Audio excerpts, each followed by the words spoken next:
Hello everyone, स्वागत है आप लोगों का हमारे यूट्यूब चैनल मीडिया एजुकेटर में। तो लास्ट वाली क्लास में हम लोगों ने डिस्कस किया था एबीएक्स मॉडल ऑफ कम्युनिकेशन को। तो अगर आप लोगों ने वो वीडियो नहीं देखी है तो कम्युनिकेशन मॉडल की प्लेलिस्ट में जाके आप लोग वो वीडियो देख सकते हैं। तो आज की क्लास में हम लोग डिस्कस करेंगे Wesley and McLean model of communication को। ठीक है। ब्रूस वेस्ले और मैल्कम मैकलिन ने अपना ये कम्युनिकेशन मॉडल 1957 में दिया। ठीक है। This model can be seen two contexts. First, interpersonal communication and mass communication. यानी ये जो कम्युनिकेशन मॉडल है इंटरपर्सनल कम्युनिकेशन प्रोसेस और मास कम्युनिकेशन प्रोसेस के कॉन्टेक्स्ट में दिया गया है। And the point of difference between interpersonal communication and mass communication is the feedback. यानी इंटरपर्सनल कम्युनिकेशन प्रोसेस और मास कम्युनिकेशन प्रोसेस में एक जो मेजर डिफरेंस है वो है फीडबैक का।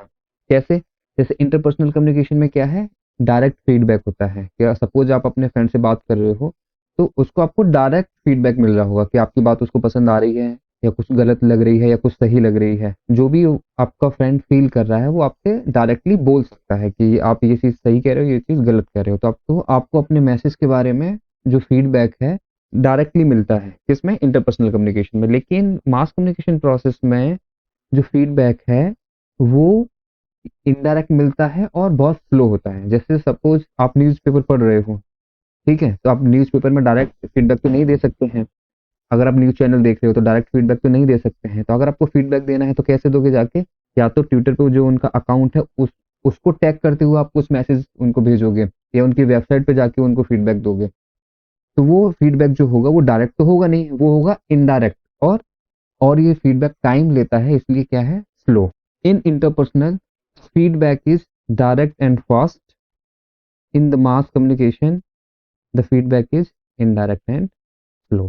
This model introduces environmental and cultural factors to the process of communication. ये कम्युनिकेशन क्या कहता है कि जो कम्युनिकेशन प्रोसेस है वो सिर्फ सेंडर से स्टार्ट नहीं होता है। ठीक है। कम्युनिकेशन को प्रोसेस को स्टार्ट होने के लिए आपके आसपास का जो एनवायरमेंटल फैक्टर्स हैं या जो कल्चरल फैक्टर्स हैं वहां से कम्युनिकेशन स्टार्ट होता है। आगे मॉडल में डिटेल में डिस्कस करेंगे कि जो सेंडर है किसी कम्युनिकेशन को स्टार्ट नहीं कर रहा है, बल्कि जो सेंडर के आसपास जो एनवायरमेंट है, जो कल्चर है, वहां से कम्युनिकेशन प्रोसेस स्टार्ट होता है। ठीक है। वही कह रहे हैं, the communication process does not start with the source और sender but rather with environmental factors. तो अभी तक इस मॉडल में आप लोगों को कौन कौन सी चीजें याद रखनी है कि ये कम्युनिकेशन मॉडल दिया है ब्रूस वेस्ले और मैल्कम मैकलिन जूनियर ने। कब दिया था? 1957 में। This model can be seen to context. कौन कौन से हैं? इंटरपर्सनल कम्युनिकेशन है और मास कम्युनिकेशन है। ठीक है। इंटरपर्सनल और मास कम्युनिकेशन में जो मेन डिफरेंस क्या है वो फीडबैक का है। ठीक है। इंटरपर्सनल कम्युनिकेशन में जो फीडबैक होता है वो डायरेक्ट और फास्ट होता है, और मास कम्युनिकेशन में जो फीडबैक है वो इनडायरेक्ट और स्लो होता है। ठीक है। उस मॉडल ने कम्युनिकेशन प्रोसेस में कौन से दो फैक्टर्स हैं जिनको इंट्रोड्यूस किया है? तो पहला है इन्वायरमेंटल फैक्टर्स और दूसरा है कल्चरल फैक्टर्स। और क्या कहते हैं कि जो कम्युनिकेशन है वो सेंडर से स्टार्ट नहीं होता है, बल्कि आपके आसपास के इन्वायरमेंट से जो कम्युनिकेशन प्रोसेस है वो स्टार्ट होता है। वेस्ले और मैकलीन का ये कम्युनिकेशन मॉडल एबीएक्स मॉडल का ही एक्सटेंशन है। ए क्या है? ये हमारा सेंडर है। ठीक है। बी क्या है? बी हमारा रिसीवर है। और एक्स क्या है? ये हमारे एनवायरमेंटल फैक्टर्स हो गए। ठीक है। तो क्या हो जाएगा? A B X. तो ये एबीएक्स मॉडल हो गया। ठीक है। आप लोग एक बार एबीएक्स मॉडल को भी देख लीजिए। अब इसमें एक्स क्या है? आपका इन्वायरमेंटल फैक्टर है। ठीक है। इसको एक एग्जांपल से समझते हैं। सपोज आप कॉलेज के लिए जा रहे हो तो रास्ते में आप बहुत सारी चीजें देखते हो कि आपने एक जगह देखा कि कहीं झगड़ा हो रहा है। ठीक है। दूसरी जगह देखा कि कहीं एक्सीडेंट हो गया है। तीसरी जगह देखा कहीं बैंक में लाइन लगी हुई है। एक जगह देखा कि कहीं शादी हो रही है। तो आपने अपने आसपास के एनवायरनमेंट में चार चीजें देखी हैं कि कहीं झगड़ा हो रहा है, ठीक है, कहीं एक्सीडेंट हो गया है, कहीं शादी की तैयारियां चल रही हैं, कहीं बैंक की लाइन लगी हुई है, या भंडारा हो रहा है कहीं, वहां उसकी लाइन लगी हुई है। ठीक है, तो आपने यहाँ से ये चार चीजें रिसीव की, किसके थ्रू? अपने सेंसेस के थ्रू। ठीक है, तो क्या कर रहे हो आप? अपने सेंसेस के थ्रू अपने आसपास के इन्वायरमेंट से आप क्या ले रहे हो? इंफॉर्मेशन ले रहे हो। ठीक है, अलग अलग तरीके की इंफॉर्मेशन। अब क्या करते हो? आप यहाँ सेंडर थे, ठीक है, ये आपका कोई दोस्त है। जब आप अपने दोस्त से मिलोगे तो आपने अपने आसपास के इन्वायरमेंट से चारों चीजें नोटिस की हैं, तो क्या आप इन चारों के बारे में अपने दोस्त को बताओगे? उसमें से कुछ एक ऐसी चीज होगी जो आपको ज्यादा याद होगी, या आपके सेंसेस ने उसको ज्यादा एब्जॉर्ब किया होगा। तो आपके सेंसेस में इन चार में से किसके ज्यादा चांसेस हैं जो एक्सीडेंट वाला जो सिचुएशन हुआ है वो आपकी मेमोरी में स्टे करेगा? ठीक है, तो आप क्या करते हो? अपने दोस्त को एक्सीडेंट के बारे में आप बताते हो। इसमें कम्युनिकेशन कहाँ से स्टार्ट हुआ है? सेंडर से स्टार्ट तो हुआ नहीं है। वैसे यही कह रहे हैं कि जो कम्युनिकेशन प्रोसेस है वो सेंडर से स्टार्ट नहीं होता है, बल्कि आपके आसपास का जो एनवायरनमेंट है वहां से स्टार्ट होता है। वहां से आप कुछ इन्फॉर्मेशन लेते हो, ठीक है, फिर उस इंफॉर्मेशन को फिल्टर आउट करते हो, फिर अपने उस मैसेज को रिसीवर तक भेजते हो। समझ में आ गया? ऐसे ही इसे एक दूसरे एग्जांपल से समझते हैं कि कोई एक रिपोर्टर है, ठीक है, वो फील्ड पे जाता है, उसने यही चारों इंसिडेंट देखे हैं।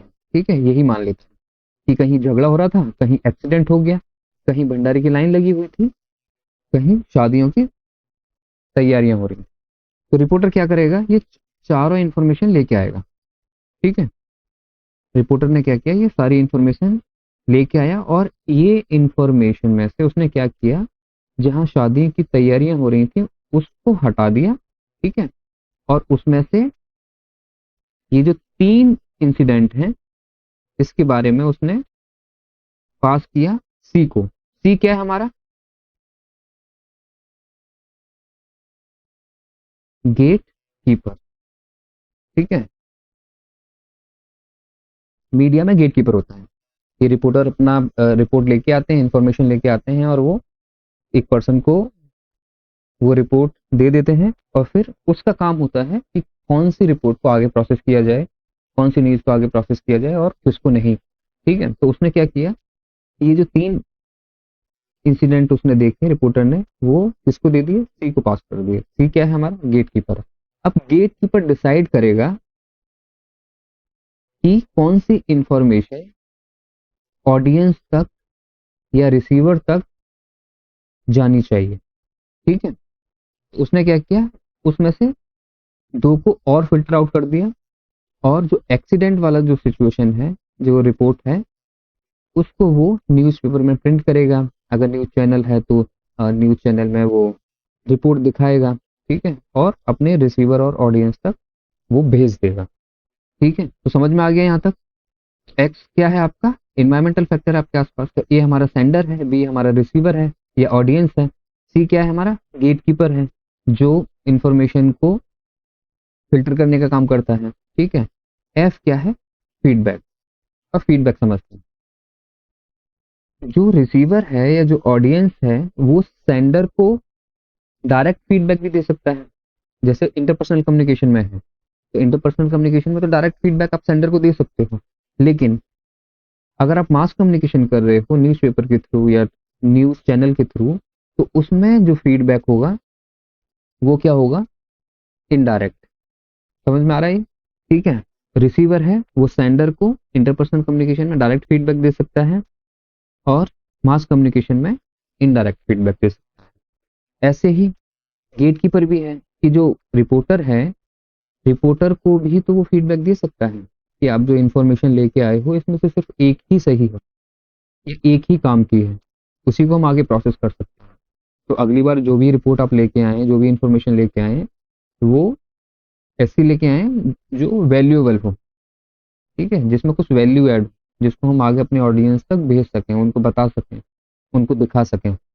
तो गेटकीपर भी अपना सेंडर को फीडबैक दे सकता है। तो आपका फीडबैक हो गया। X1 क्या है? एक्सप्लेन किया था कि जो आपका जो आसपास का एनवायरनमेंट है उससे आप अपने सेंसेस के थ्रू इंफॉर्मेशन गैदर करते हैं या इंफॉर्मेशन लेते हैं। X2 क्या है?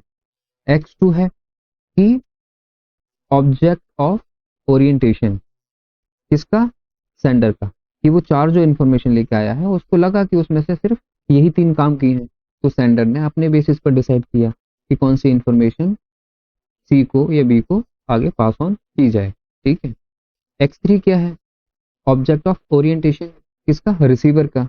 कि रिसीवर ने अपने बेसिस पर, कि अपने बिलीव, अपने कल्चर और अपने बैकग्राउंड के बेसिस पर वो डिसाइड करता है कि कौन सी इंफॉर्मेशन उसको रिसीव करनी है या और उसका किस तरीके से इंटरप्रिटेशन निकालनी है।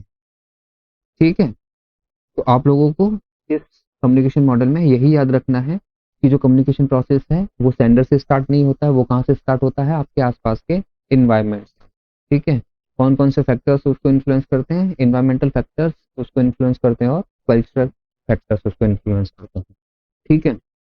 जो भी पॉइंट इस कम्युनिकेशन मॉडल में डिस्कस किए हैं वो आप लोग जरूर से याद रखिए, क्योंकि एग्जाम में इसी तरीके के क्वेश्चन पूछे जाते हैं। ठीक है। तो आपको हर एक पॉइंट आपको याद रखना है। अगर आप लोगों को इस तरह की इंफॉर्मेटिव वीडियोस पसंद आ रही हैं तो चैनल को लाइक करिए और सब्सक्राइब करिए।